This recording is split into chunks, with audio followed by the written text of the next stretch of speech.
कहानी कुर्सी की में अब बात होगी कर्नाटक में कुर्सी के नाटक की। एक बार फिर से ये सुर्खियों में है। वजह है कि उप मुख्यमंत्री डीके शिव कुमार के करीबी माने जाने वाले एक मंत्री और कई विधायक हाल ही में दिल्ली पहुंचे थे। माना जा रहा है कि वो दिल्ली में पार्टी हाईकमान से मुलाकात कर मुख्यमंत्री बदलने की मांग करके लौटे हैं। और ये पूरा घटनाक्रम उस वक्त सामने आया जब मुख्यमंत्री सिद्धरामैया ने अभी हाल ही में अपना 2.5 साल का कार्यकाल पूरा किया है। कांग्रेस के भीतर सत्ता संतुलन का ये विवाद कोई नया भी नहीं है। मई 2023 में चुनाव नतीजे के बाद मुख्यमंत्री पद को लेकर सिद्धरामैया और डीके शिव कुमार के बीच में बहुत खींचतान हुई थी। तब खबरें ये भी आई थी कि बारी बारी से मुख्यमंत्री के फॉर्मूले पर सहमति बन गई है और इसके तहत 2.5 साल शिव कुमार को पद संभालना था। हालांकि पार्टी ने कभी इसकी आधिकारिक पुष्टि नहीं की और सिद्धरामैया इस दावे को पहले ही खारिज कर चुके हैं। सिद्धरामैया ने यह साफ कहा कि वे 5 साल का कार्यकाल पूरा करेंगे। सिद्धरामैया ने चामराजनगर में एक सभा में संकेत दिया कि उनकी स्थिति मजबूत है और वे आगे भी मुख्यमंत्री बने रहेंगे। हालांकि डीके शिव कुमार से जब इस बाबत सवाल पूछा गया तो उन्होंने कहा कि सभी 140 एमएलए मंत्री और सीएम बनने के लायक हैं। वे सब कुछ बन सकते हैं, कुछ मतलब मंत्री बन सकते हैं, इंपॉर्टेंट पोजीशन मिल सकती है। उन्होंने कहा कि वो 5 साल पूरे करेंगे। मैं उन्हें शुभकामनाएं देता हूं, हम सब उनके साथ काम करेंगे। Sir, it's been read in different ways, sir. It's been read in all 140 members are eligible to become minister, chief minister, everything they can become. Now no question is there. Honorable Chief Minister is there. He said that he will come to complete 5 years. I wish him all the best. We will all work with him. अब कर्नाटक के पूर्व मंत्री और सिद्धरामैया के समर्थक K. N.. Ramana ने कहा कि जो एआईसीसी के लेटर में लिखा है उसी का पालन करना चाहिए। लेटर में सीएम का नाम सिद्धरामैया और डिप्टी सीएम का नाम डीके शिव कुमार लिखा हुआ है। उसमें कहीं मेंशन नहीं है कि यह सब किसी समय सीमा के लिए है। ಎಐಸಿಸಿ ನಲ್ಲಿ ಒಂದು ಲೆಟರ್ ನೀವೆಲ್ಲ ಓದಿದಿರೋ ನೋಡಿದಿರೋ ತೋರಿಸ್ತೀನಿ ನಿಮಗೆ. Siddaramaiah will be the chief minister ಅಂತ ಹೇಳಿದ್ರು. ಆಫ್ಟರ್ ದಟ್ ಅದೇ ಲೆಟರ್ ಅಲ್ಲಿ ಎಐಸಿಸಿ ಕಮ್ಯುನಿಕೇಶನ್ ಅಲ್ಲಿ ಏನಿದೆ, DK Shivakumar will be the lone DCM, he will continue up to the parliament election ಅಂತ ಹೇಳಿದ್ರು. ರೈಟಿಂಗ್ ನಲ್ಲಿ ಇದೆ, ಅದು ಫಾಲೋ ಆಗಿದೆಯಾ?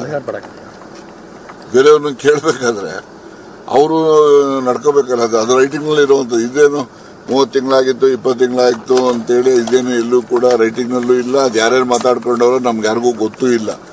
ಆದ್ರೆ ಎಐಸಿಸಿ ಇಂದ ಇಶ್ಯೂ ಮಾಡಿರೋ ಒಂದು ಪ್ರೆಸ್ ಸ್ಟೇಟ್ಮೆಂಟ್ ಅಲ್ಲಿ ಅದು ನಿಮ್ಗೆ ಕಾಪಿ ಬೇಕಾದ್ರೆ ನಾಳೆ ನಾನು ಕೊಡ್ತೀನಿ. ನಾನು ಬೇಕಾದ್ರೆ it is there in the AICC ಇದು ಯಾವುದು ನಿಮ್ಮ ಪ್ರೆಸ್ ರಿಲೀಸ್ ಅಲ್ಲಿ.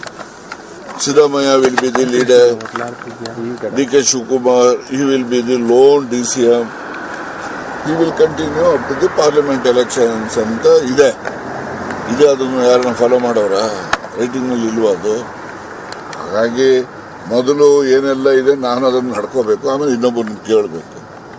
ನಾವು ನಡ್ಕೊಳ್ಳೋದೇನೆ ಇನ್ನೊಬ್ಬರು ನೀನು ಮಾತ್ರ ಸತ್ಯ ಹರಿಶ್ಚಂದ್ರ ಆಗು, ನಾನು ಮಾತ್ರ ಕಷ್ಟ ಇರ್ತೀನಿ ಅಂತ ಹೇಳಕ್ಕಾಗ್ತದ? ಎಲ್ಲರೂ ಸತ್ಯ ಹರಿಶ್ಚಂದ್ರ ಆಗಬೇಕು ಅಂತಕ್ಕಂಥದ್ದು ನಾನು ಬಯಸ್ತೇನೆ। डीके शिव कुमार ने जिस तरह से सीएम को धन्यवाद कहा, शुभकामनाएं दी, उससे ये तो समझ में आ रहा है विजय जी कि डीके शिव कुमार की लॉयल्टी पूरी तरीके से कांग्रेस पार्टी के हाईकमांड के लिए है। लेकिन क्या उतनी ही लॉयल्टी कांग्रेस हाईकमांड ने डीके शिव कुमार के लिए भी दिखाई?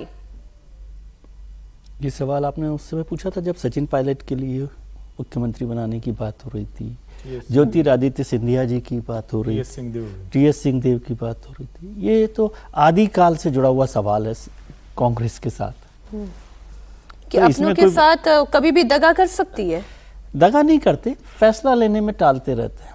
मैं दगा नहीं कहूंगा क्योंकि लीडरशिप किसके साथ दगा करेगी? लीडरशिप को तो फैसला लेना है ना।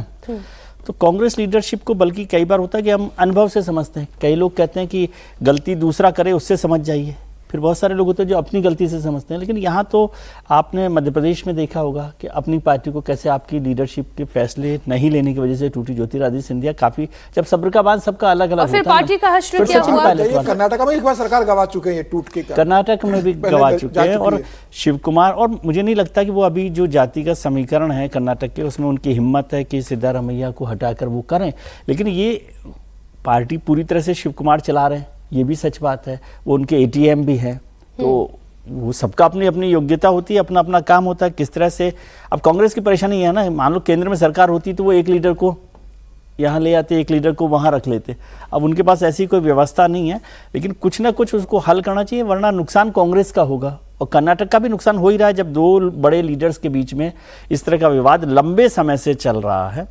तो या तो साफ कर देना चाहिए उनको, शिव कुमार को बुलाकर, या सिद्धारमैया को कि भाई आप में से किसको क्या रहना है, क्या करना है, लेकिन वो नहीं करते। आपने तो देखा होगा सचिन पायलट मानेसर तक भी पहुंच गए थे अपने विधायकों को लेकर, वहां तो बहुत लेकिन कुछ नहीं किया। और ज्योतिरादित्य सिंधिया ने तो पार्टी तोड़ दी।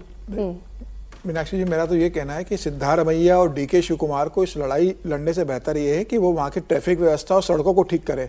वो शुभम शुक्ला जी का बयान आया, शुभम शुक्ला अंतरिक्ष यात्री है, उन्होंने कहा कि अंतरिक्ष पहुंचना आसान है, बेंगलोर पहुंचना बहुत मुश्किल है। इतना ट्रैफिक और इतनी सड़कों की जो हालत है कर्नाटका की, और जिस तरीके से उन्होंने कटाक्ष व्यंग किया है, ये शर्म की बात है कर्नाटक की कांग्रेस सरकार के लिए कि इतना सिलिकॉन वैली जैसे शहर में आप ना ट्रैफिक व्यवस्था बेहतर दे सकते हो, ना आप वहाँ पे ट्रांसपोर्ट की व्यवस्था आप ठीक कर पा रहे हो, न वहाँ सड़कें इतनी बुरी कर रखे हो कि किरण मानेकशॉ को कहना पड़ता है कि भाई मैं आपकी सड़कें बनवा देती हूँ, आप बताइए कौन सी बनवाना है, मैं आपको पैसा देती हूँ।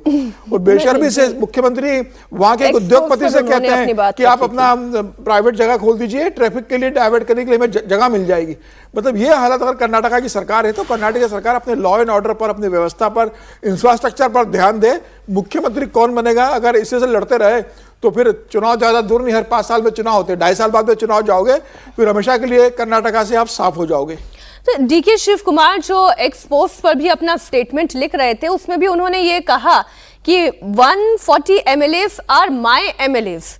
लगा कि शायद कोई क्रांति होगी, लेकिन अगले ही लाइन में फिर वो ये जब कहते हैं कि making a group is not in my blood, यानी कि एक अलग से ग्रुप बना लेना ये मेरे खून में शामिल नहीं है। तो ये तो समझ में आता है कि उनकी लॉयल्टी पूरी है, लेकिन कब तक दगाबाजी या ठगी, या जिसे विजय जी फैसले का नाम दे रहे हैं, इस फैसले से, आलाकमान के फैसले से डीके शिव कुमार संतुष्ट रहेंगे, ये एक सवाल बना रहेगा।